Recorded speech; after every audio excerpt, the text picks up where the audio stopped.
To promote my new flower shop, I had one place print my business cards, another print my brochures, and a third, my signs. Now my roses aren't red, my violets aren't blue, my geraniums look dead, and I don't know what to do.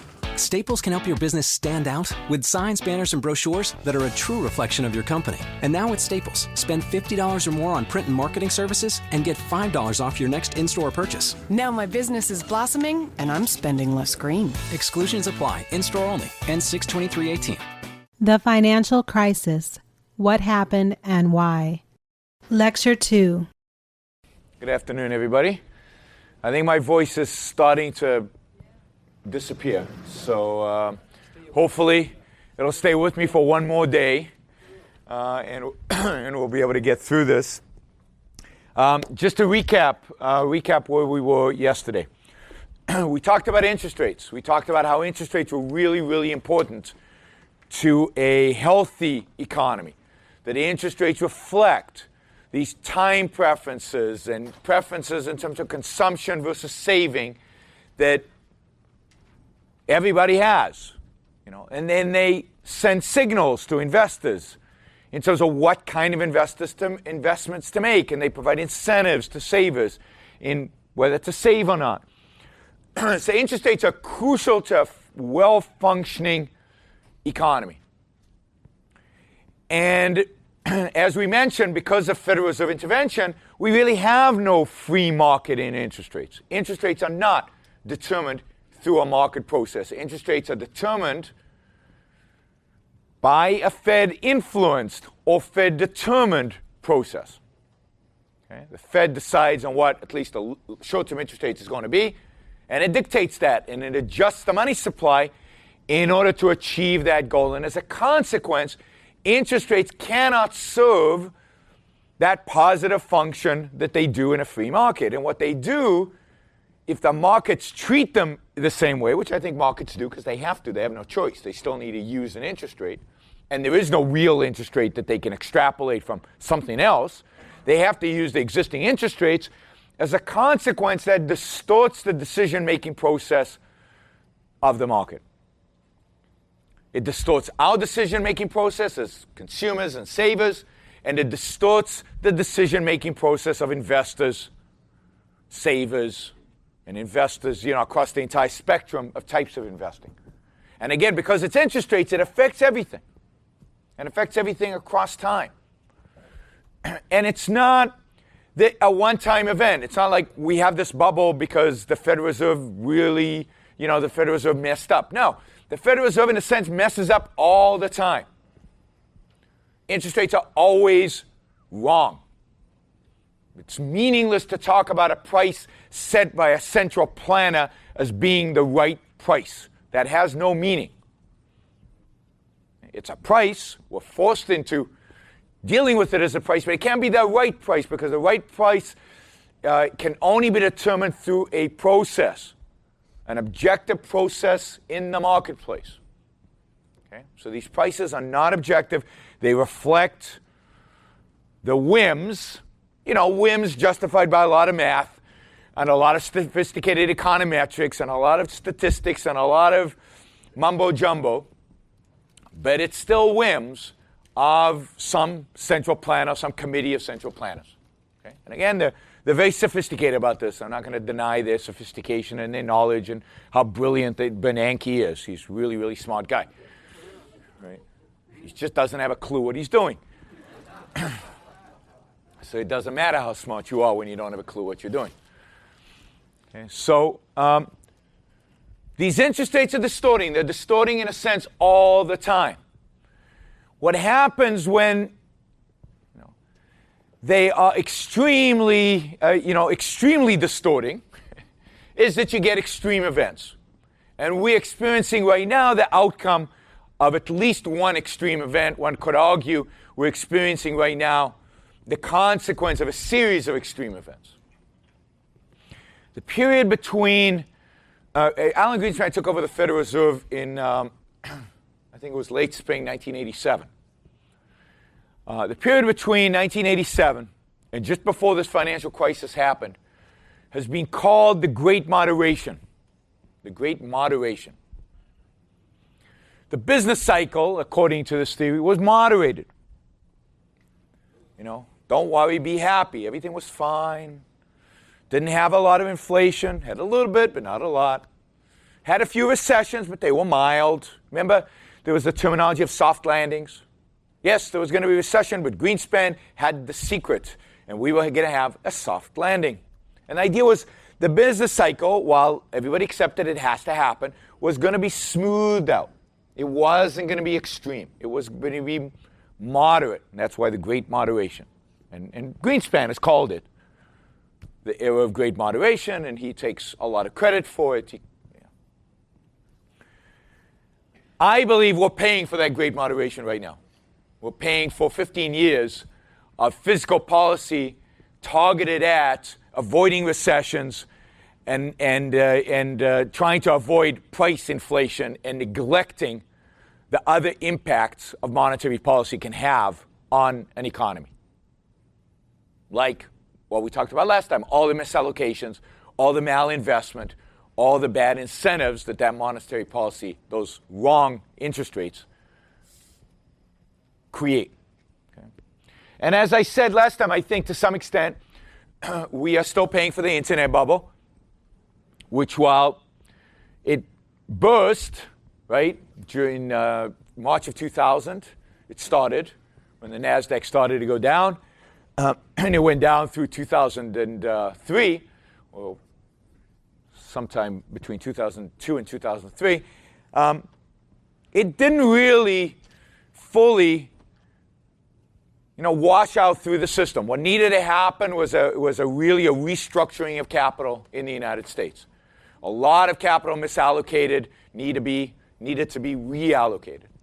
And what happened is because of the reinflating, because the Feds spent significant amounts of resources through printing of money and through lowering interest rates to the lowest in history up till recently, what we got was basically a return to a bubble-like economy very, very quickly instead of really paying the price for misallocation of capital that happened during the 1990s. Okay? And I'm not saying everything was misallocated. Obviously, I've got an iPhone, so good technology came out of that period. Good, real increase in productivity happened. Good economic stuff happened. The problem is that on top of that, a lot of waste also happened. And if you lived through that period, particularly if you're in the technology business or in the venture capital business or in the financial business, you saw it on a day-to-day. I mean, stuff was getting funded and people were pouring money into ridiculous, absurd business ideas because there was plenty of money and because everything seemed to be winning.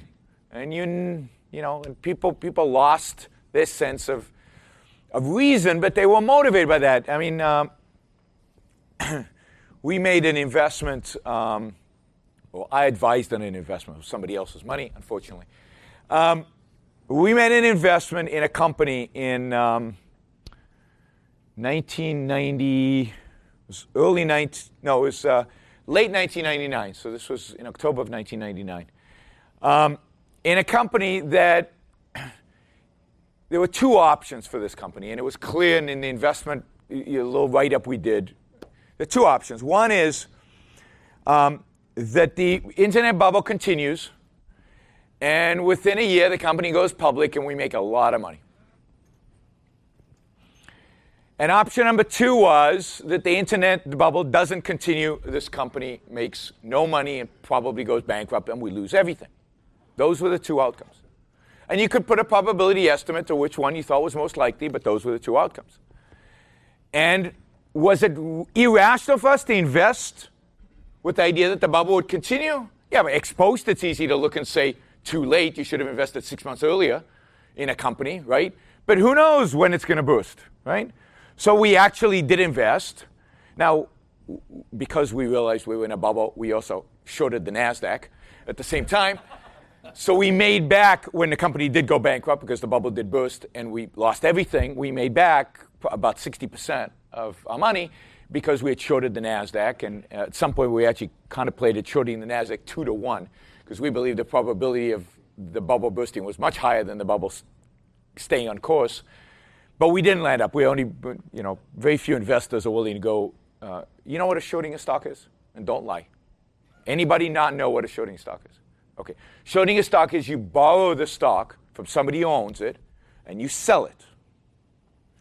And then you have to return it at some point, so you buy it and give it back. The hope is that when you buy it, it's cheaper than when you sold it. So it's a way of making money on the decline in a stock. So when I say we shorted the NASDAQ, we borrowed, in a sense, a basket of stocks. We sold them with a promise to give back the stocks. So at some future date, we bought them back at a 60% lower and gave them back to the person who we borrowed it from. And these kind of things happen all the time in the marketplace. People are shorting stocks all the time. They're borrowing, selling. It's a way that reflects your estimate that this stock, that you would like to sell it if you had it, but you don't own it, and you think it's going to go down. You're going to make money off of it declining in value. No, it's a form of speculating. Speculating could be you're speculating on a stock going up or you're speculating on a stock going down. That's the way speculating on a stock going down manifests itself, is shorting. Okay? So even when you're in the midst of the bubble, it sometimes makes rational sense to participate because there's a lot of money to be made. If you're doing it rationally, you find ways to protect yourself, and you think it through, and you take an estimated guess, and if you lose, but you realize what you're doing. But it's not irrationality necessarily that drives people to do it. Yes? Are you really making money? Well, you're making money. You're not creating wealth, maybe, but you're making money, right?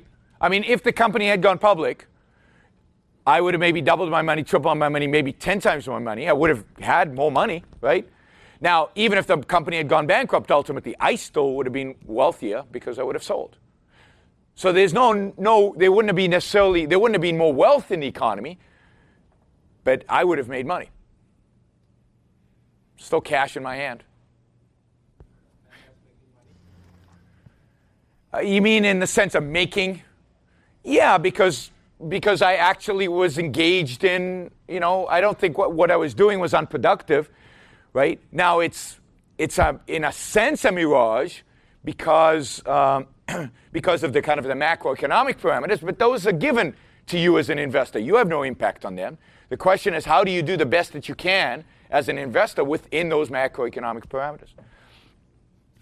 So the point is, there was a huge misallocation. Stuff got invested in that shouldn't have been invested in.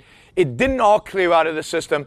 The Federal Reserve then lowers interest rates dramatically. And just to give you another, this is just another picture of the same trend. This is the Dow Jones Industrial. These are the M1. So this happens, the bubbles burst. The Federal Reserve is decreasing interest rates by increasing the money supply. You see that M1 increasing at 10% here. All the M's are increasing at 8 to 10%. And they stay really high. In terms of these are the percentage increases for year to year through that period. This is annual changes in M1. You can see that it hits 10% over here. And these are short-term interest rates. So interest rates go down to 1% in 2003, and they stay there for a year, and that's the lowest rate the Fed funds rate has ever been, again, until recent times when now it's at 0. Okay? Now, what happens when interest rates are 1%? By the way, you can see that all bond rates declined. Long-term bonds followed short-term bonds. This was not just a short-term phenomena. All the bond rates went down during that period. Now, how can we tell that it's too low? Because I made the argument, have been making the argument, we can't tell. We don't know what the real rate is. We don't know what that natural rate is.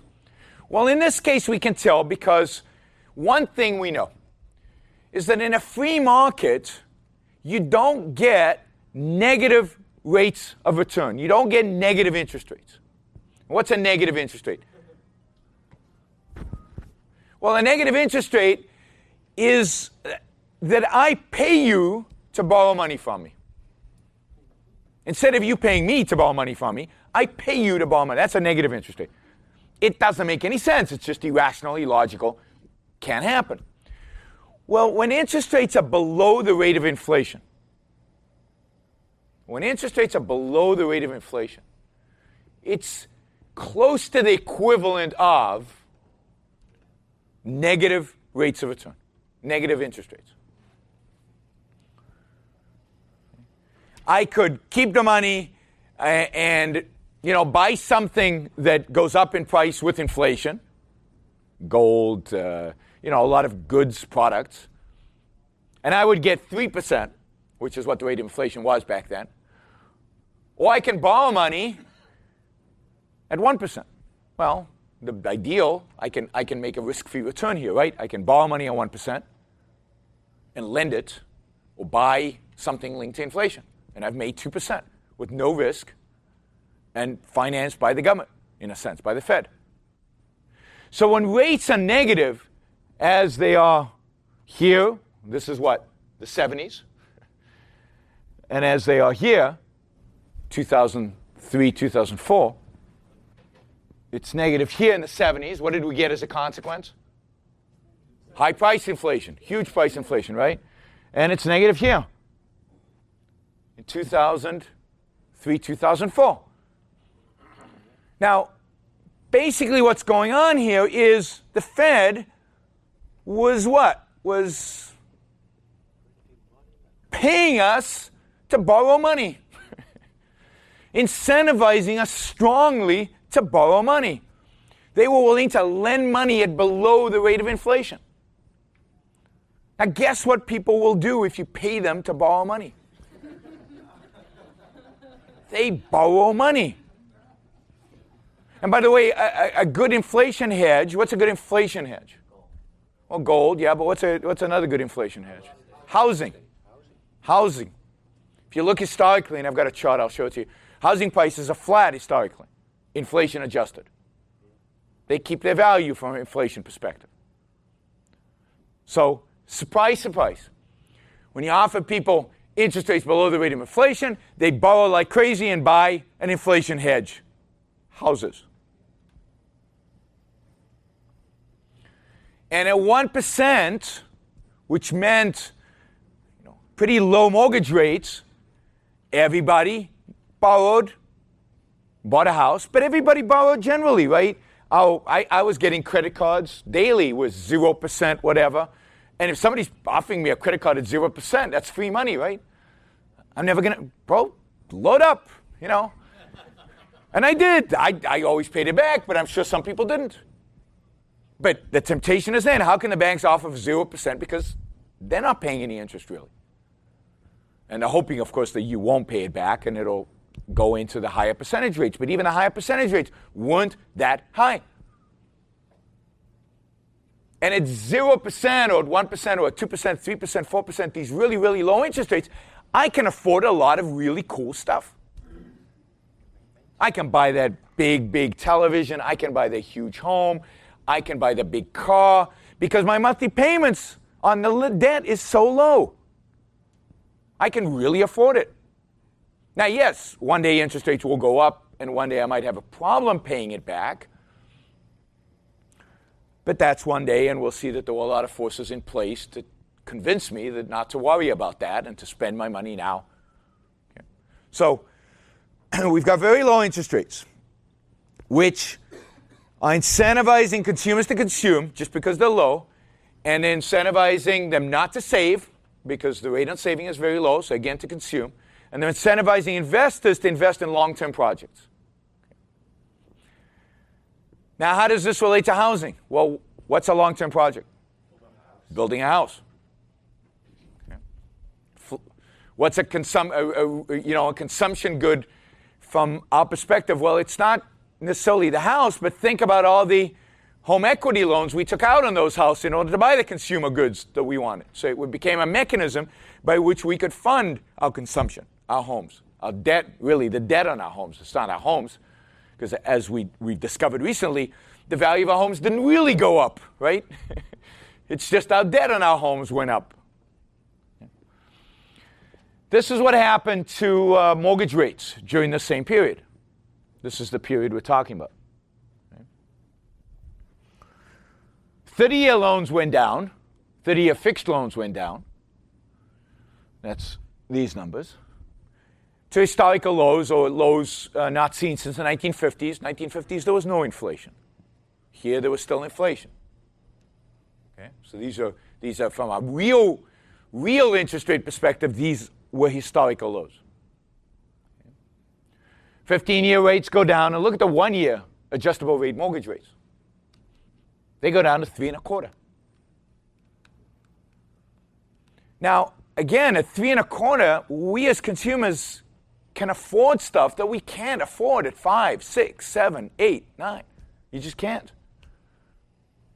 And the temptation is to go out there and borrow money at 3.25%, and then, buy a home. And many people go and buy homes. And what happens when lots of people go buy homes? Home prices go up. And as home prices go up, the incentive to buy homes grows, because it seems like it's not just a great place to live, but now it's a great investment. So more people buy homes as investments. And some people buy second and third and fourth homes. The woman who cuts my hair, who can't make a lot of money, right? I mean, I don't know. I tip 20%, I don't know. So, I give her $36. That's including the tip, right? To cut my hair. It's a lot. Yeah, it's twice what you pay. But you can't make a lot of money cutting hair. She, during this period, bought 2 homes. One in Las Vegas and one in Temecula, which is across the hills, the mountains. It's kind of growing area, not far from Orange County, but a much, much cheaper area from Orange County. 2 homes with almost 0 down. We'll talk about why she could get away with almost 0 down, but almost 0 down. And she could afford the payments because the interest rates were so low. They were 3.25%, but you know what? They were offering teaser rates at 1%. You could have like 6 months at 1%. And at 1% is almost nothing, right? So you can see the dynamics of why this generates a housing bubble, because everybody can afford all this house that they couldn't afford before. And everybody gets into it, and the temptation is really, really high. And you might ask, well, but particularly these adjustable rate mortgages, well, wait a minute, didn't people realize that interest rates were going to go up and that it weren't going to stay 3.25%? And, I got a 5-1 fixed for 5 years and then adjustable. Well, that's pretty short-sighted. It's only 5 years. I'll probably live there longer.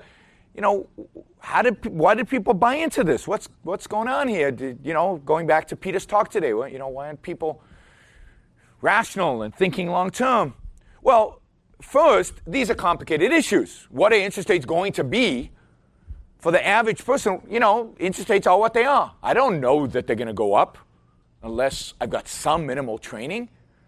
Most people, that's the beauty of the marketplace. The marketplace, the interest rates is a signal, right? It tells you something about the real world, about real preferences, about long-term planning. But no, now interest rates are just telling you what the Fed wants to do to stimulate the economy right now. They're not reflective of those long-term type of decision-making. So we all act as if we're in a marketplace because it looks like a marketplace to us. And we go in and we assume that interest rate is really reflective of some long-term phenomena, but it's not. It's just a manipulated number. And just to make sure we get the point, Alan Greenspan tells us in February of 2004, and I'm quoting, because there's this issue of long-term rates, the 30-year fixed rate, or the adjustable rate mortgage. And he says, indeed, recent research within the Federal Reserve suggests that many house owners might have saved tens of thousands of dollars had they held adjustable rate mortgages rather than fixed rate mortgages during the past decade. Though this would not have been the case, of course, had interest rates tended sharply upwards. Greenspan never says anything without but of course. American consumers might benefit if lenders provided greater mortgage product alternatives to traditionally fixed-rate mortgages. To the degree that householders are driven by fears of payment shocks but are willing to manage their own interest rate risks, the traditional fixed-rate mortgage may be an expensive method of financing a home. Now, Greenspan's very good at saying might, maybe, could be, but you get the gist. He's saying you're pretty stupid if you get a fixed rate mortgage, right? Because over the last decade, you would have paid tens of thousands of dollars more. So here's the chairman of the Federal Reserve, the guy, the smartest guy in the world, the guy that everybody listens to, the guy who's responsible for these interest rates, right? He gets to set them, telling you, get a variable rate mortgage. And not only that, insurance, mortgage brokers, mortgage bankers, and so on, you should be offering more alternatives. None of this 30-year fixed, 1-year ARM. There should be a whole menu. And then, of course, when they come out with the teaser rates and no money down and all that stuff, who gets blamed? Not Greenspan for suggesting it. They get blamed for offering it.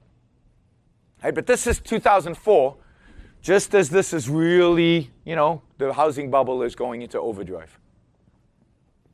Okay? So people are financing this, and note outside of housing the misallocations that are going on. So we're financing a home, or refinancing the home, or getting out a home equity line of credit, and then what do we do with that money? We consume it, so we go buy automobiles. Automobile sales go up during this era. General Motors feels pretty comfortable, so they build new plants. We go out and buy second, third refrigerators, exercise equipment, all of this stuff, right? And somebody takes that as a signal. What? American people are more prosperous. They have a preference for consumption. And these companies try to expand and they build more factories. And you can see that there's real investment, so that when this all collapses, there's all this capital that is now dead. It's going nowhere. All this investment that assumes that this is rational, that this is based on real economics, has to unwind. And that's why this crisis is so bad. It's bad. It's so bad not just because of housing, but because of all the industries and all the elements that are being affected. This is, again, one-year ARMs relative to 30-year and taking back to 84, and you can see the systemic downward trend, but you can see how rates, particularly in the ARM, but even on the 30-year fixed, are the lowest in 20-some years.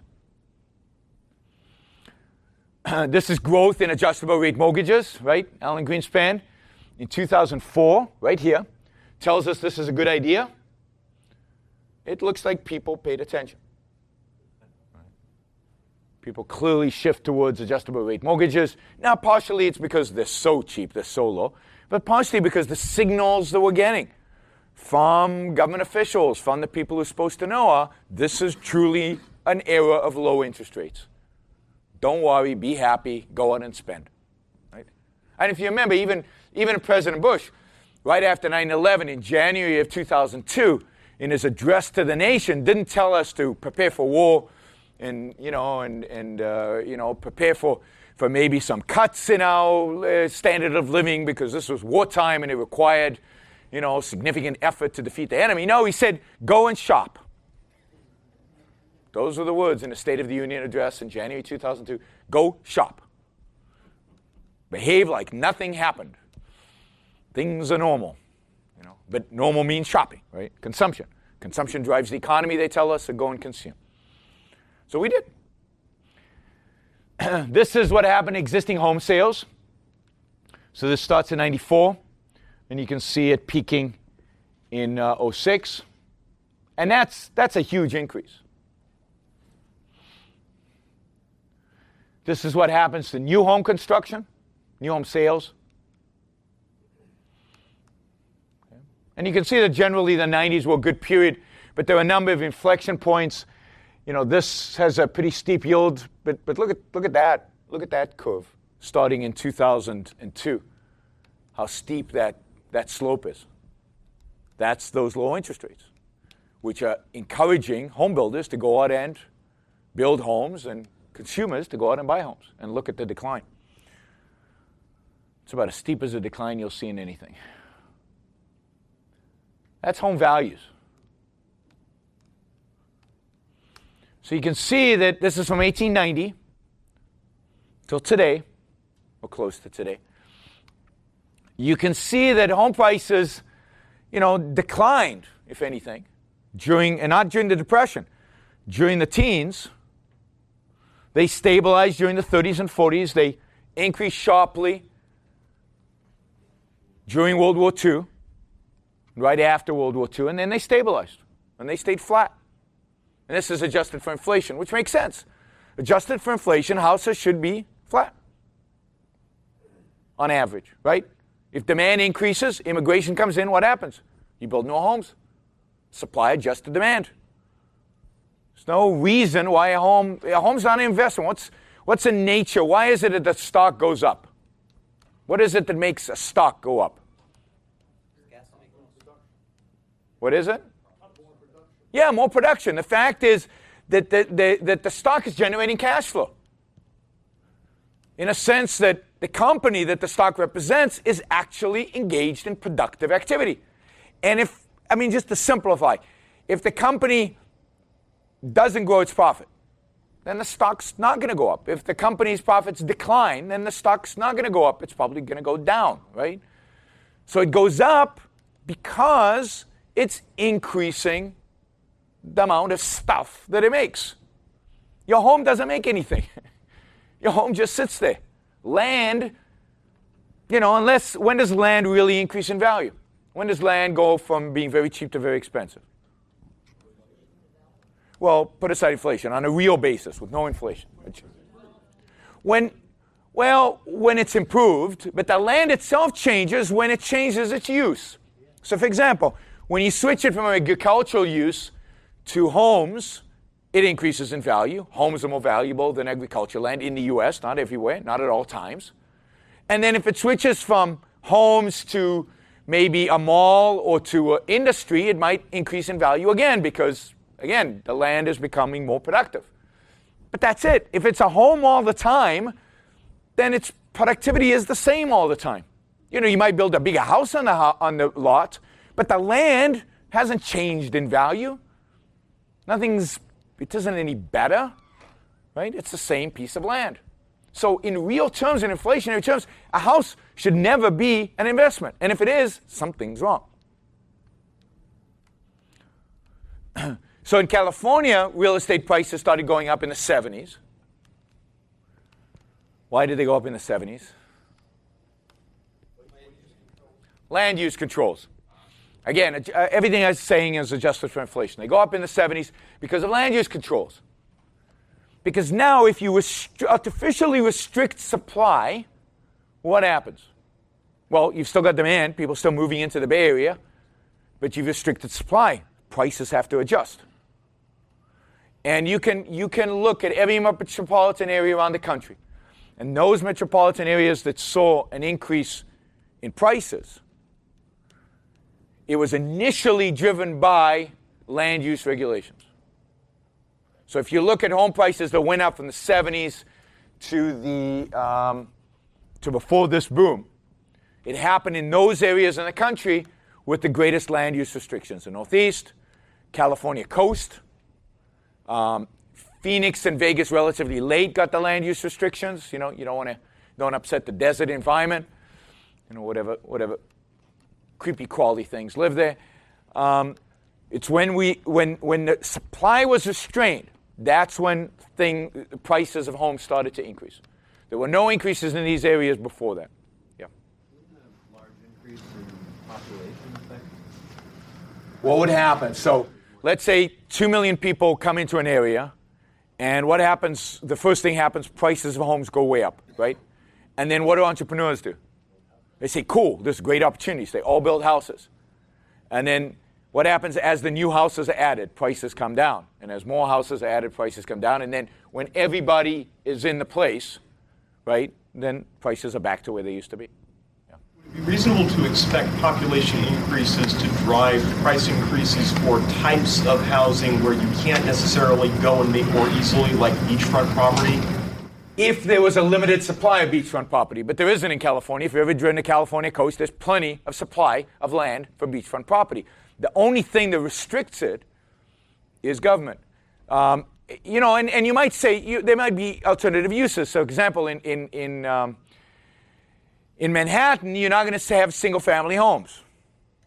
But when did prices of condos start going through the roof in Manhattan? When they imposed price controls, rent controls, and building restrictions. And there was huge building restrictions started in the 70s when the supply, this is part of why there are homeless people out there. If you've read books about the homeless phenomena, part of it is a result of the fact that you can't build cheap housing anymore because of housing regulations. You can only build expensive housing, and homeless people can't afford expensive housing, right? They're poor people.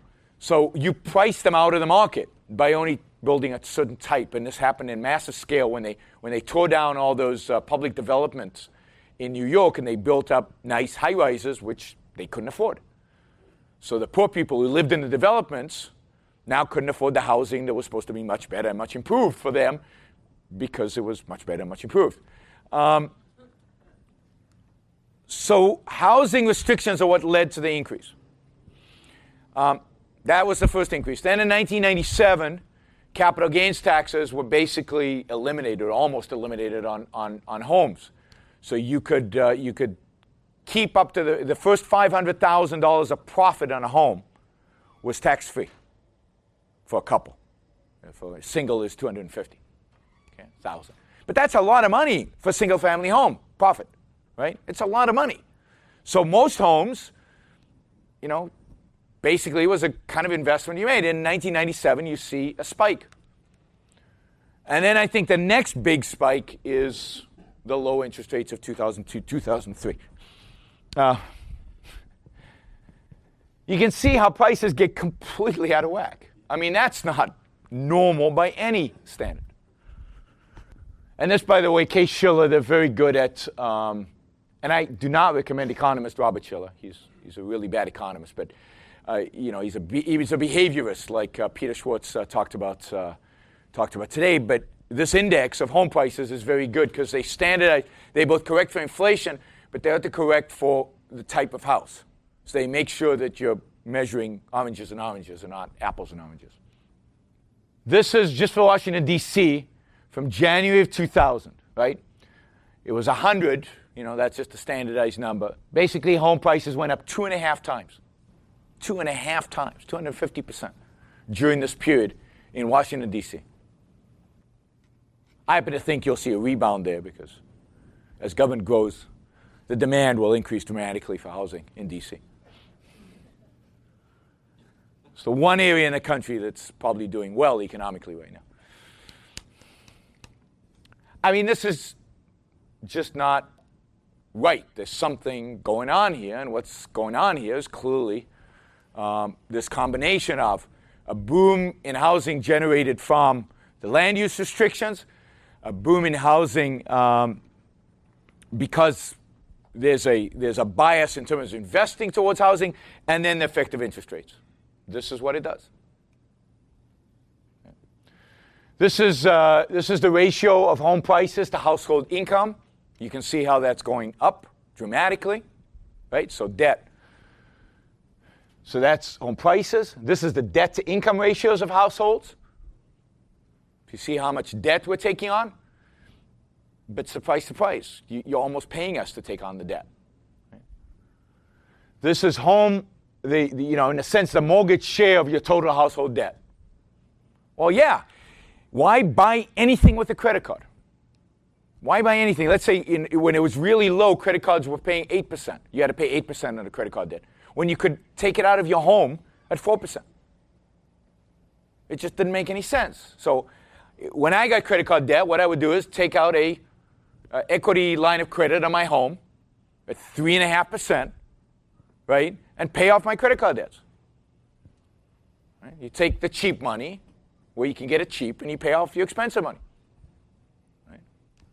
So it's not surprising at all, given interest rates, and given the way interest rates were rigged, that this is going on. Okay? And why is it that interest rates on a mortgage are lower than interest rates on a credit card? Yeah, because they're secured. The interest rate on your home, the mortgage on your home, the debt on your home is secured by the home. And home prices always go up. They never go down. Greenspan said that as well. He said, Historically, there have only been local declines, and never has there been a national. Since the Great Depression, there hasn't been a national.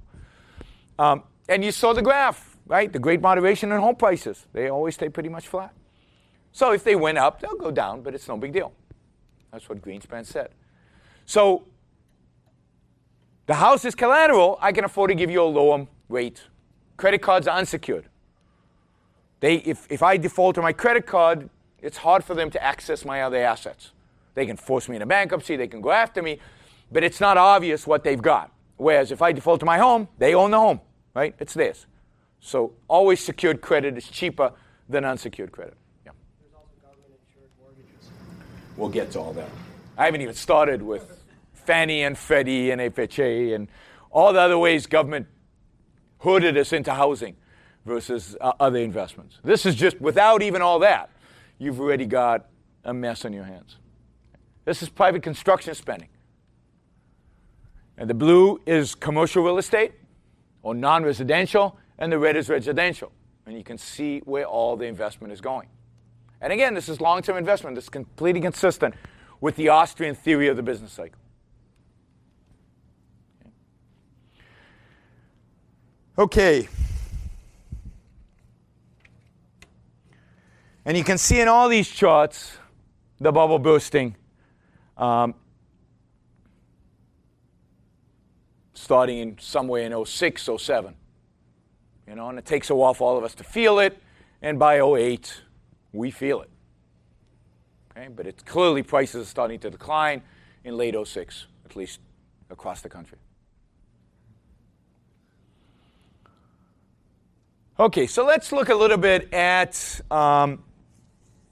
housing, because there's more to housing, and there's certainly more to government intervention in housing than what we've talked about.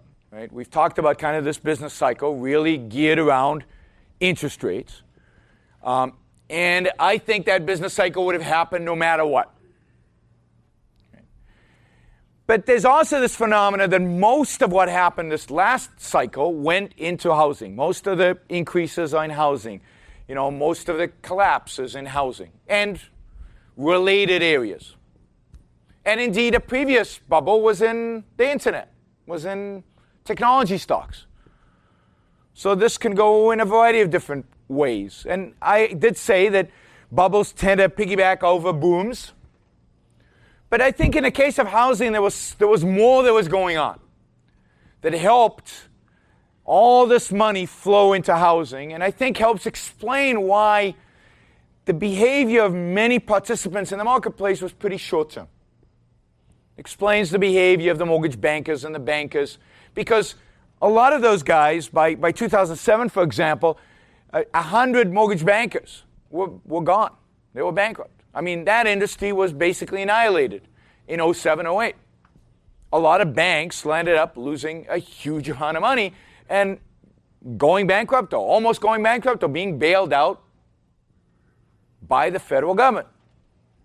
So there were a lot of bad decisions being made along the way. Now, I'll argue, and you can all argue, that given the perverse nature of the Federal Reserve, setting interest rates the way that it does, you're going to make bad decisions.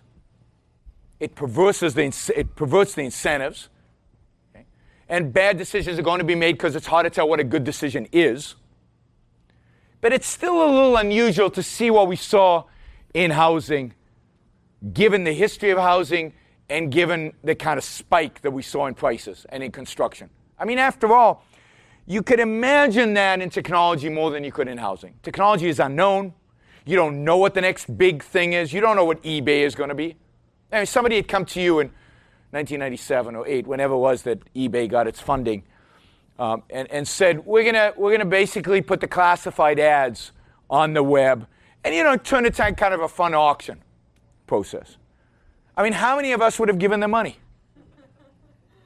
And yet the guys who gave them money made thousands of % returns in terms of annualized returns on that money. It's probably one of the greatest investments ever. Was the initial investors in Benchmark Capital did it. The initial investment in eBay was one of the greatest, returns in history. So with technology, there's a certain credibility to this idea that, you don't know. There's a lot of uncertainty. You take huge amount of risk, so you're willing to just put money into it because there's a huge upside and there's a huge unknown. There's real uncertainty, but with houses and even with interest rates, I mean, some people knew interest rates would go up at some point. I mean, it wasn't that much, in spite of what Greenspan said. It was kind of obvious interest rates would go up at some point. So what else was going on in housing that allowed for this kind of, this kind of cluster of errors, this kind of intensity of mistakes, if you will? Well, Community Risk Management Act is one of many things. And I think if we had to give it a big title, I'd say it's government housing policy. There was no government internet policy, luckily for us. Probably saved the internet. But there is government housing policy. And there has been government housing policy since 1933, since FDR came into office. And the basic idea of the housing policy is to increase the amount of home ownership in the United States. Home ownership is good. And now the question is, how is the government going to make it possible for us to own homes? This is right out of Peter Schwartz's talk this morning, right? Some government bureaucrat decides it's a good thing to own a home. Now the question is, how do we nudge you into that home? And there are all kinds of tools to nudge you into the home. Right?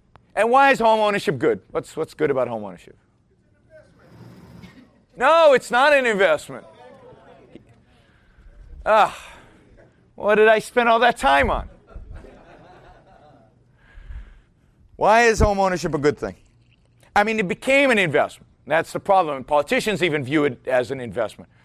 And that's part of the problem. But what do you think the original reasons were? The American dream. Stock market wasn't, dude. It's American dream. But no, I mean, that's way too benevolent. No. I mean, think sociology. What's good about home ownership? Why was Bush about the ownership society? Was this because he believed in capitalism, or did he have some other agenda behind the ownership society? What was the agenda of the ownership society? The politicians get credit for you feeling wealthier because you can afford to buy a house and... Yeah, so they get credit. Now you mean too cynical, yeah. I mean, it's true, but it's still, yeah. People commit more. Yeah, people commit more. It encourages families. Keeping up with the Joneses. And well, that only the government encourages that. The American dream and all this, all these... Yeah, but there is a whole theory in sociology. Skin in the game. Yeah, there's skin in the game. You become an owner. You own something. You take care of it. There are plenty of research, supposedly. I don't know that any of this research is valid or anything. That people who own stuff like homes commit fewer crimes. Neighborhoods of homeowners are nicer than neighborhoods of renters. Less crime. Families a good thing, right? Family values. Everybody likes family values. Families are more likely to develop in homes that are homes that are owned rather than rented. There's a whole social theory, which both the left and the right, both conservatives and liberals, buy into, about we just behave, and this is Bush down the line. His whole ownership society had nothing to do with capitalism. Had everything to do with, if you own stuff, you get a sense of responsibility, you become a better person. It's a way to manipulate your values. It's a way to make you better through external stimuli. There are conservatives who say capitalism. Why capitalism is good? Capitalism is good because in capitalism, people are forced to participate and to adopt bourgeois values. Now, what are bourgeois values? Punctuality. If you don't get to work on time, you get laid off. So people become more punctual under capitalism. That's a good thing, right? In a certain sense, is a personal responsibility. So to them, capitalism is a way to make a moral people. It's not an expression of morality. It's a way to manipulate people into behaving in the way that they want them to behave. And the same thing with homeownership. Homeownership is a great way, supposedly, to make people behave in the way that these social theorists believe that we should behave. And this goes back to the 30s. The liberals held it then. But today, if you read the neoconservatives, this is throughout their literature. Irving Kristol and Michael Novak and Wilson, I forget his first name. All these conservative thinkers, it's nudge, right? It's how do we change the structures so that you behave better? And one way for you to behave better is to become an owner.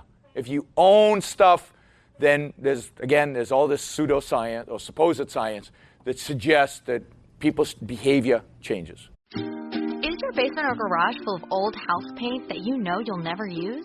I know mine is. Avocado green, hot pink, antique white. That is a nice shade of white, though. You know, it's easy to recycle your leftover paint, stain, and varnish all over California. Most Paint Care drop-off locations are paint and hardware stores that take back leftover paint. Keep what you need and recycle the rest. Find a drop-off site near you at paintcare.org. Yeah.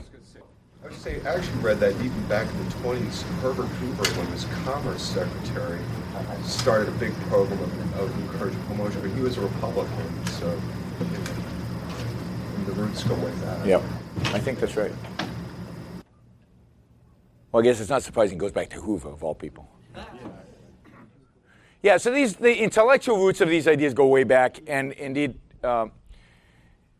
Hoover, as a response to the Great Depression, I think, at the beginnings of the Great Depression, was encouraging home ownership. And FDR did as well. And FDR set it really in motion by creating a whole series of agencies responsible for increasing Americans' ability to own a home, increasing the number of Americans who own homes. And as far as I remember, before the Great Depression, home ownership was under 40%. Under 40% of Americans owned a home. So during the Great Depression, we got HUD, the Housing and Urban Development Department, which is a cabinet-level position in the government. Okay. We got the FHO Bank, the Federal Home Loan Banks. We got the FSLIC, the Federal Saving Loans Insurance Corporation. The whole idea of a saving and loan industry. Why do we have saving and loans? Well, we don't anymore, right? They all went bust in the 80s. But what did we have, saving and loans? The whole purpose of saving and loans was mortgages. Saving and loans, by regulation, could only lend money for one purpose and one purpose only. And that's a home mortgage. And only one kind of home mortgage, a 30-year fixed home mortgage. So in the from the Great Depression until 1980, saving and loans lent out money at fixed rate, 30-year mortgages, and borrowed money into saving accounts that were regulated by the Federal Reserve, the interest rate they could charge. So they had a nice income. They borrowed money, let's say, at 4% from savers, and then they gave out mortgages at 6%, and they made 2%. That was the business S&Ls were in. And they were set up like that. I mean, they'd always existed, but they were regulatory forced to have that exact structure in order to enable home ownership, because they became experts at 30-year fixed rate, and they, assured that there would always be a supply of these type of mortgages. Now, what's interesting about the S&L crisis is what happened in the 1970s. The real era of the S&L crisis, everybody thinks of the 80s, but the real problem happened in the 70s. Inflation occurred, and alternative investments occurred. Money market funds began offering people a way of earning a higher interest, so people began withdrawing their funds from the S&Ls, and the S&Ls, to compete, had to eventually pay more than they were receiving on the long-term mortgages. So think about what happens in inflation. What happens to 30-year mortgages in inflation? You have to start charging a very high interest, right? And what do you have to do in order to attract people to put money in your S&L? There's competition for money markets, but just because of the inflation, people are not going to accept 5%. So you have to start giving them. So you issued a mortgage in 1965 at 6% mortgage rates, right? 30 years, so you're still getting 6%. But now, the money you have to pay the depositors is 10% maybe, 12% in the late 1970s. You're losing 6%. It's flipped. You can't raise it at 5 and do it at 7. You're now getting the 7 and raising it at 12, 13. So you're losing money on every single transaction. Now, you're trying to make it up by issuing mortgages during the 70s, but who was buying homes in the 70s? Okay. With inflation, people weren't. So S&Ls basically entered 1980 bankrupt. They had lost money for a decade. Not their own fault. They were just stuck with these 30-year mortgages from the 50s and 60s. Inflation hit, which is a government creation, and they lost huge amounts of money. And then what did the government do? The government said, don't worry, we're going to save you. And the way we're going to save you is we're going to increase deposit insurance, which will attract more money to you because it all become guaranteed. So it was increased from $25,000 to $100,000. And we're going to allow you to invest that money in whatever you want. Well, with some caveats, but pretty much whatever you want. You don't have to do 30-year mortgages anymore. So we're going to give you free money, and now that you're bankrupt, go take risks. Go have fun, right? So here are these bankers, they're bankrupt. The worst that can happen is they go more bankrupt. Who's going to pay if they go more bankrupt? Taxpayers. Who's going to get the money if they hit the home run? They are. What are they going to do? They're going to go out swinging. They're going to go buy lottery tickets. They're going to go drill oil wells. They're going to build high-rise projects where high-rise buildings are not needed. They're going to build, they're going to build, they're going to build. To this day, you can drive in Dallas and you'll see housing developments that are, 25 years old. They were built in the 80s and never finished because they weren't attractive in the 80s, the areas, and they're still not attractive to this day. So nobody ever picked it up and did anything with it. There was this huge boom, basically because the government gave them free money, which is deposit insurance. We'll guarantee all this money. Okay. So the S&Ls, the whole S&L crisis has to do with housing policies. S&Ls wouldn't have existed in the way they existed. Wouldn't have done everything that they'd done up until 1980, if not for the way they were regulated and the way they were established and built during the Great Depression, during the 1930s. In a sense, all of our problems date back to either Wilson administration or FDR's administration. All the entities that we have problems with today, or almost all of them, a few like antitrust don't fall into this. The Federal Reserve, which was a Wilson, and income tax, which is a Wilson creation, those two, and then everything else is FDR. And we suffer the consequence of those regulations to this day. So that's kind of the S&L industry. He created the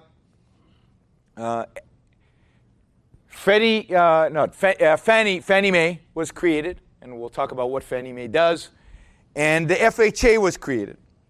So all these entities, half a dozen to a dozen new entities were created in order basically to facilitate mortgages, subsidizing mortgages, getting mortgages easier, insuring mortgages. All of this stuff, was passed during the 1930s to make home ownership increase, and indeed it did. And one of the reasons that chart goes way up, of prices goes way up after World War II, is because huge amounts of money and subsidies went in to getting the GIs coming back from World War II homes into homes. And indeed, the number of Americans who own homes after World War II shot up to somewhere around between 60 to 65%, from below 40 before the Great Depression. Okay? So let's look at some of these entities. The FHA insures long-term mortgages. So the idea was there is a certain portion of the population that is not getting mortgages because the banks are afraid they'll default. So what if that portion of the population could buy an insurance policy so that if they defaulted, the bank would get the money? Right? Well, the bank would make up the difference between what the home was worth and the mortgage. So it would insure the bank against the default. Okay? But the homeowner would buy it. And of course, it's a government entity, so we'll subsidize it a little bit. Right? And originally, they did it very conservatively, and you had to have a very large down payment and only certain homes. And as you could expect with social policy, these standards slowly eroded over time. And if you look at, for example, down payments, again, pre-Great Depression, down payments on homes were often in the 40 to 60% range. 20% was unheard of, that being that low. Right? People put up most of the money. And then slowly over time, as this insurance became more prevalent and as the insurance was willing to take on more and more of the riskier loans, 20% became the acceptable rate. And the FHA only insured loans that had 20% down payments for years. But then they got some private competition. Some private parties entered into the insurance business, and they competed with them. And suddenly, they weren't getting as much revenue as the government had been accustomed to getting out of this agency. And they decided, well, it looks like the people who can put down 20% down are being covered by private markets. So we should tend to we should take care of the people who can't put 20% down. And today, the minimum you have to put down to get an FHA insured mortgage is 3.5%. 3.5%. So you want to buy a $100,000 home? I don't know where there is $100,000. A $500,000 home. All you have to put down is what's 3.5% of $500,000? 1% is 5,000. 3%, 15,000. What's that? $500,000 house in Detroit. That's right. In Detroit, you could do it. So there, it's $3,500, right? So to buy a $100,000 house in Detroit, you can buy a $10,000 house in Detroit. Not a joke. That's true. Right now, there are neighborhoods in Detroit where you can just walk in. I'll hand you the keys. But a $100,000 home, all you have to put up is $3,500. $1 million home, all you have to put up is $35,000, and the government will insure the mortgage. If you qualify, you're below a certain income and so on. But what is the homeowner then? He's got almost no money in the house. If the price goes up, what happens? He scores huge gains, right? If I put up $3,500 on a house, right, and the price of the house goes from $100,000 to $150,000, I've taken a $3,500 investment and made $50,000 off of it, right? I can sell the house for $150,000, pay off my mortgage, and I'll have $53,500 in my pocket on a $3,500 investment. That's the beauty of leverage. What happens if the price of the house goes down just a little bit? You're wiped out, and what's your incentive? Walk away, leave the house to bank. That's what leverage does, and look who's encouraging leverage. Look who's encouraging leverage. FHA, 3.5%, a government-sponsored entity. There was a hand up there. Okay, so, and FHA is, by the way, right now, as of June of 2009, as of last month, 25% of all new mortgages issued in the United States had FHA insurance. In other words, our insurance. Taxpayer, we're backing 25% of all the loans being made right now. There's a huge mortgage business going on right now. Huge amount of mortgages being issued with government guarantees right now because they're encouraging the refinancing of all these foreclosures. They're encouraging people to stay in their homes. They're encouraging people to buy new homes, all with shareholder backing. Yeah. If I understand what you said, even before the crisis, they also were lending to the people least likely to pay back. Yes, but you think about it, when prices are stable, when home prices are stable, it's not that big of a risk. So taxpayers have never really needed to step in and bail this entity out because it's not a big risk because the house is collateralized by the house, right? The mortgage is collateralized by the house. Plus there's insurance. It's not that big of a deal, but it just provides another marginal incentive for people to take on more risk than they would otherwise. Because banks now are willing to lend to people that the margin they would never lend to. So there's just this, And you'll see this in everything, in every one of these government programs. There's this, it's not a big break. It's not suddenly, we go from 0 to 70% home ownership. This is a creeping little thing. The standards deteriorate. The type of people, get poorer and poorer and less able to afford it, but it's gradual. Now, as we'll see, because in 2002, you mix up all these government policies with these very, very low interest rates, you suddenly get an explosion, but it's the combination. But up until 2002, all this stuff has been happening, right? It's just going along slowly, in small steps. To promote my new flower shop, I had one place print my business cards, another print my brochures, and a third my signs. Now my roses aren't red, my violets aren't blue, my geraniums look dead, and I don't know what to do. Staples can help your business stand out with signs, banners, and brochures that are a true reflection of your company. And now at Staples, spend $50 or more on print and marketing services and get $5 off your next in-store purchase. Now my business is blossoming, and I'm spending less green. Exclusions apply. In-store only. Ends 6/23/18. Yeah.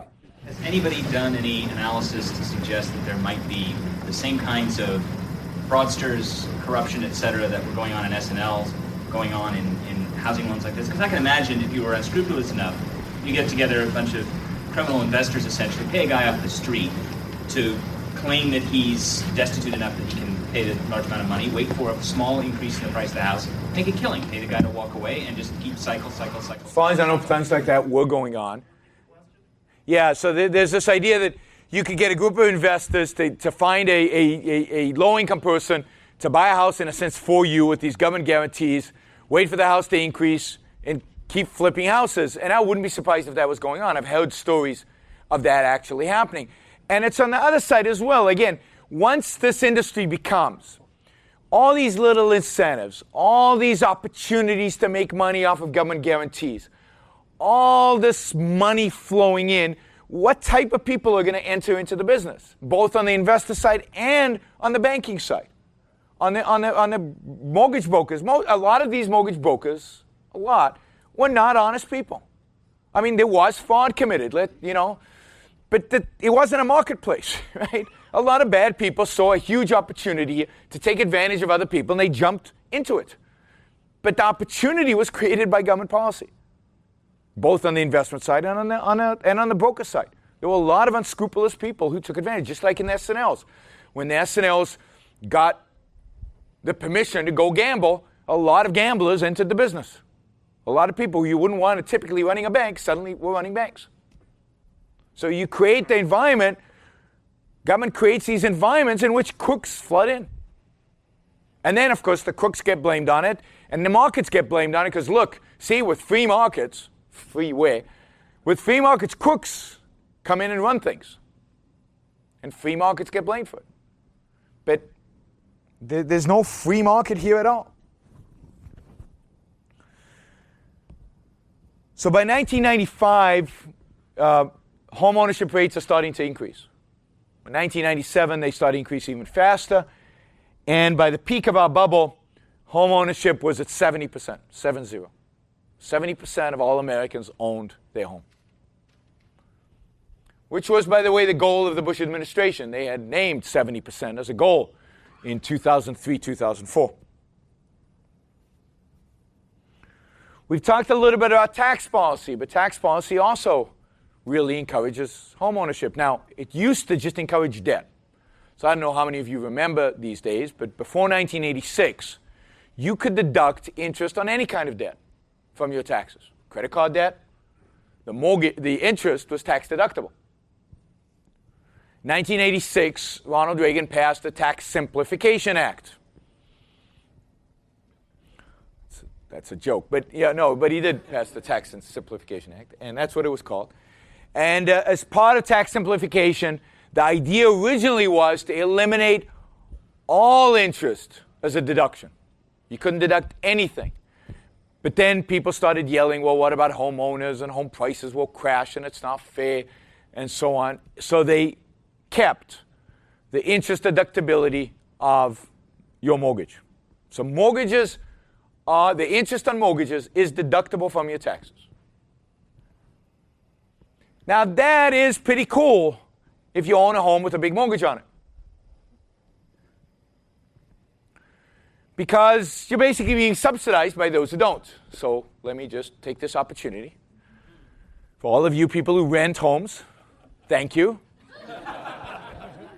And even more, bigger thanks to all you people who irresponsibly paid off your entire mortgage and own your home scot-free.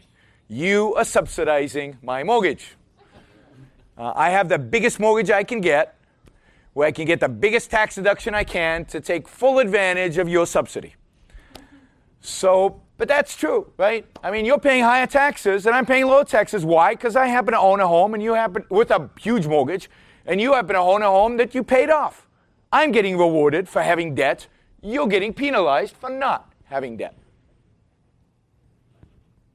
I feel stupid. There you go. So I've got $1 million mortgage. Maximize the redistribution in your direction. That's what the welfare state teaches you, right? I mean, that's what the interest on mortgage does. It encourages you to take on debt to buy a home. It provides you with a strong incentive. I mean, when you're paying, and the higher the taxes are, and we're going, in California, they're pretty high, the higher the incentive to get a mortgage and to get a big mortgage relative to a small mortgage. So that's a huge reason why home ownership increased. It's a huge reason why there's such a flood into home ownership. And then if you add to that the fact that if you view the home as an investment and it does go up in value, you don't pay capital gains taxes on it. No other asset, no other investment you have, do you have that benefit, up to $500,000, right?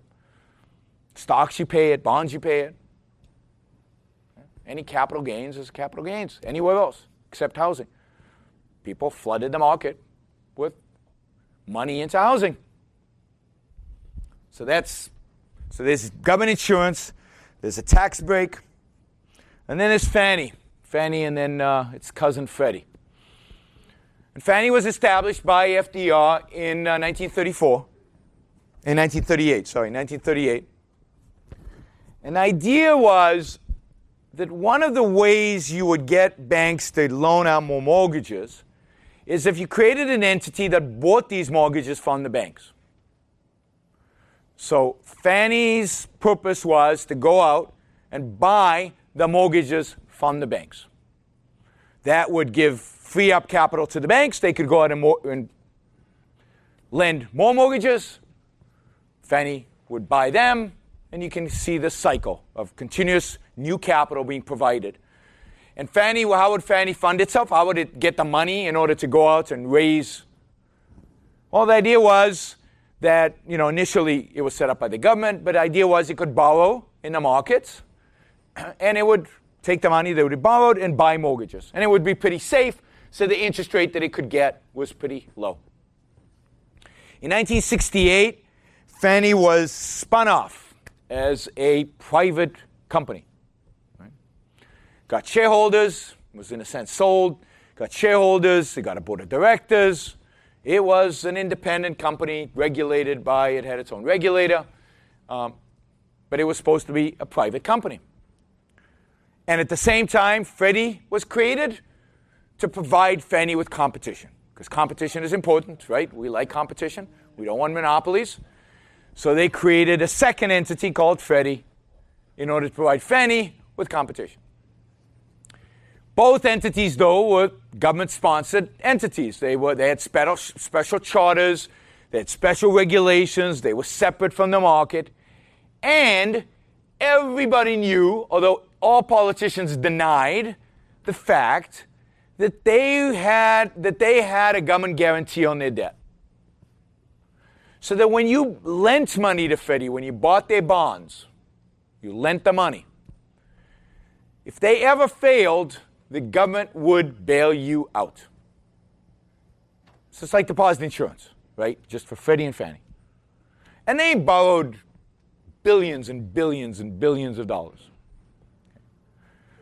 And everybody knew, and how do we know that they knew? What would be the way? If a bond is guaranteed by the government, what do you think, how will its interest rate change? It'll be lower. than a similar company without a guarantee. And Freddie and Fannie's debt always it's slightly higher than government securities. So it wasn't quite as low as the U.S. federal government, but it was a little bit higher. So it was much lower than any private company out there because it was safer for the investor, because there was an implicit, and Bonnie Frank assured us there was only implicit. There was no explicit guarantee for Freddie and Fannie, right? All the way until the government took them over and made the implicit guarantee explicit by basically paying everybody off, which is what happened in 2008. Specify what the change is, because they're created as government entities. They were created as government entities. They didn't have shareholders. They were literally run as a government bureaucracy. And then in 1968, they were sold to shareholders. Shareholders put up capital, and supposedly the government had no intervention. But of course, they had massive intervention in what they were doing. The government also had seats on the board, too. It had representatives on the board, but they were a minority. They weren't the majority. But the regulatory agency is the primary way in which the government controlled it. And, Freddie and Fannie, what they did is they basically borrowed money at a government rate. So they were like the federal government borrowing money and buying mortgages. I mean, think of it that way. The federal government, not Freddie and Fannie, were buying mortgages, and thus allowing banks to continuously. Now, if they were raising capital at such a low rate, how would that affect what they were willing to pay for mortgages? They could pay a lower rate, which encouraged the banks to lower their mortgage rates. So mortgages on loans that the banks knew they could sell to Freddie and Fannie were significantly lower than mortgages on loans that they couldn't sell to Freddie and Fannie. And you can see how now there's a subsidy directly on the mortgage rate. The mortgage rate is being subsidized through Freddie and Fannie, through this government guarantee. So mortgages in the United States, they qualified under Freddie and Fannie, and to qualify they had to be smaller mortgages, so lower, smaller homes, cheaper homes, lower income homes. Homes up until last year was $430,000, I think. Anything under $430,000 could qualify. Had to be 20% down. But all those homes that qualified got an interest rate subsidy. And therefore, again, more people in that income group were likely to buy homes that they wouldn't have been able to afford if not for the subsidy that Freddie and Fannie provided them. Okay? And we'll talk about then what Freddie and Fannie did with those mortgages, because then they securitized them, and we'll talk about the securitization market probably tomorrow. But so we've got Freddie and Fannie. Now, on top of the fact that they're subsidizing all these mortgages, starting in 1996, the regulator starts putting pressure on them to increase the number of loans they make to low-income families, explicitly. So, in 1996, the target was that 42% of all mortgages had to be to borrowers with income below the median for that particular geographic area where the mortgage was made. 42% of mortgages to borrowers which had income below the median income in that specific geographic area. By 2000, the target was 50%. And by 2005, the target was 52%. And Freddie and Fannie met those targets every single year. So you can see they're getting into the lower and lower income brackets in terms of the loans that they are making. Because $430,000, while in California won't buy you anything, in much of the country, $430,000 is a decent house. So $430,000 was mortgages to middle class. It wasn't just the low income.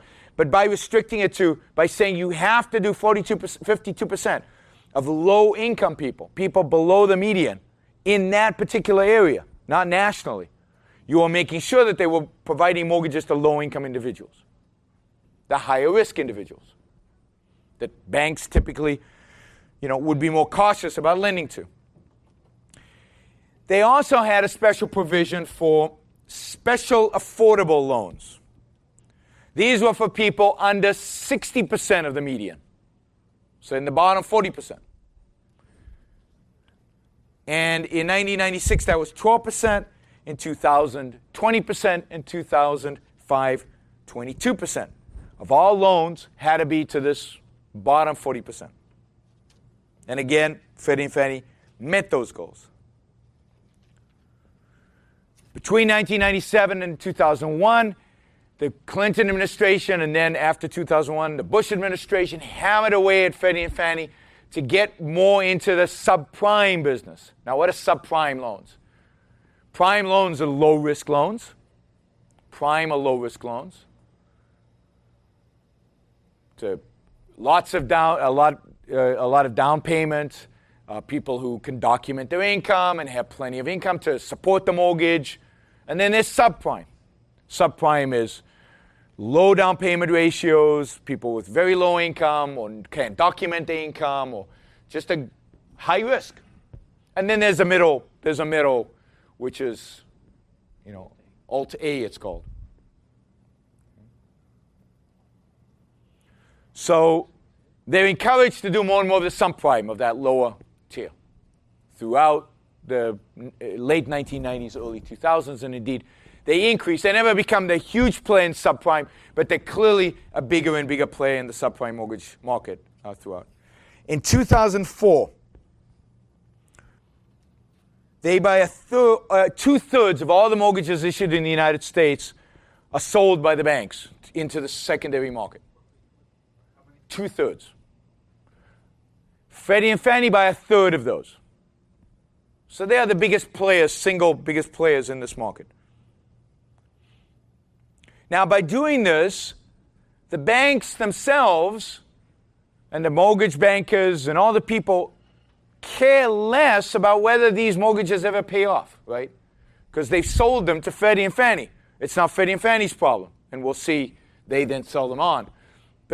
So the banks start lowering their standards because they are not going to be responsible when these things default. It's the people downstream who are going to be responsible for these defaults. Again, you see a watering down of the standards, a lowering of the standards by the bankers, by the mortgage brokers. And the better bankers say, in spite of that, we're not going to touch these things, like the BB&Ts that never did the really, really risky stuff. They never did the subprime. But that's okay because there are plenty of other people who are willing to do them. And there's a whole industry out there of subprime mortgage brokers who are willing to supply this stuff. They don't hold on to it. They sell it on. Two-thirds of all mortgages get sold on. Between 2005 and 2007, Freddie and Fannie acquire about $1 trillion worth of subprime, or put it this way, $1 trillion of non-prime mortgages. 1 trillion with a T. Which constitutes now 40% of all the mortgages that they're purchasing. Now, I'll just end on this. At the same time as this is going on, so they're increasing their risk and everything. At the same time, nobody knows what's going on in Freddie and Fannie's books. It turns out, in 2003, that their books are more messed up than Enron's ever were. That nobody really knows if they're making money, losing money, if they're losing money, how much debt have they taken on, what's the true leverage. The books are deemed to be completely fraudulent. There's nothing there. The CEO of Freddie and Fannie have to resign. They bring in auditors. It takes them 3 to 4 years to clean up the books. Only when the next crisis happens do we even know what was going on in 2002, 2003. And it's clear by then that they've been losing money for a long time. These entities were not making money. They were losing money and hiding it. They deny that it was on purpose and nobody's been charged. Surprise, surprise. But they've been hiding it for a very long time. Okay? It's also the case that if you look at the amount of lobbying Freddie and Fannie do during this period, late 90s, early 2000s, they are the largest lobbying entity in Washington. They're bigger than any corporation. They're bigger than, any union or the unions combined, I think. They're bigger than AIPAC, the big pro-Israel group that's supposed to be the most powerful lobby in Washington. Freddie and Fannie spend more money than anybody else, as they are losing money, but hiding it from everybody, are spending more money on lobbying, on lining the pockets of Barney Frank and Harry Waxman and a bunch of Republicans, and all this is documented. I mean, this isn't some secret document somewhere. This is all public information. Until, months, just a few months before Freddie and Fannie go bust and the Treasury takes them over, most of the guys running the most important finance committees and economic committees in the Senate and House is saying, oh no, Freddie and Fannie are fine. They're going to survive. They're doing well. There's no problems over there. It's just one of the shocking things about the way this crisis is being reported is the fact that so many of the people in power have been wrong on everything, all the time. I mean, it would be great if the Wall Street Journal or the New York Times or somebody, New York Times, just ran a list of quotes with dates, and how every single one of the quotes from Bernanke, from Paulson, from Barney Frank, from Waxman, from Christopher Dodd, from Geithner, throughout this crisis from 2007, every single time they open their mouth, they're wrong. They said Freddie and Fannie were fine. They weren't. They said the banks were going to do fine. They weren't. They said they needed this money to bail out this, otherwise the world would end. It didn't. Every single thing. And it's as if it doesn't matter, right? And next time Bernanke speaks, everybody will listen. Everybody will take notes and take it really, really seriously, as if the guy knows what he's talking about. I mean, it's not that I don't like the guy. I don't. But it's that the empirical evidence suggests, simple empirical evidence suggests that they don't know what they're doing. And Bernanke, Bernanke's been throughout this, and you can really track him. And his statements are, Bernanke and some of the congressmen, it's just astoundingly false. Any question? One last question. Yeah. Do they still lobby, or do they sort of take that away now that they're taken over by the government official?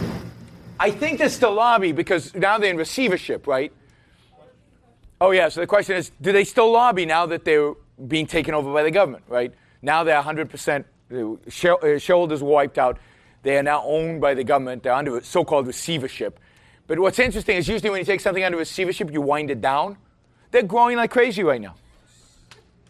And they're explicitly losing money every single month. Taxpayer money, because there is nobody else's money right now to lose.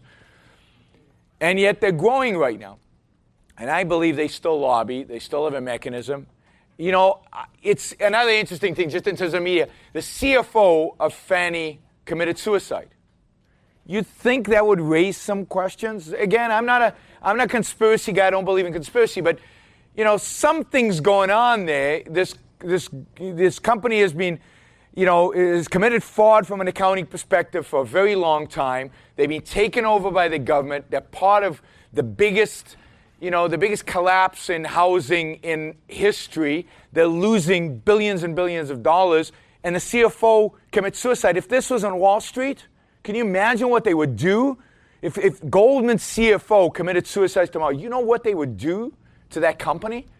And yet this just went, he committed suicide, right on, not as if nothing happened. One could speculate quite easily that the committing suicide has something to do with what was going on at work. What's that? He was exhausted, that's right. He was depressed because he was working too hard. See you all tomorrow.